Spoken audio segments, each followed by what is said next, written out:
A day in their life nga nakakaon sa lagbakukang gibuak na nila ilang alkansya nga gikan pag 2022 ano 2023 kay ilahang ipalit og kanding.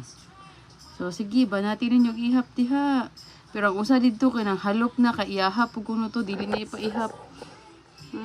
Lo. 5 og 21 lo dali yun. Dugay kasi na human god. Birahi Magtigom na po yung ekonomi.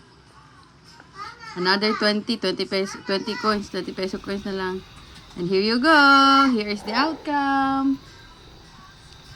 Mi goatee. We bought kapalit ilang papa og 8 ka buok goats. Puro male, puro female.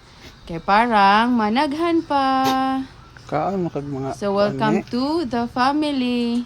Si baby Maymay kay it's less than 2 months pa man na siya. Mga 2 months na siya ron, ano? murag bakad Si na. baby Maymay. 2 weeks naman siya na to. And, gipalit naman yung mama na. Wala siya gi-appeal.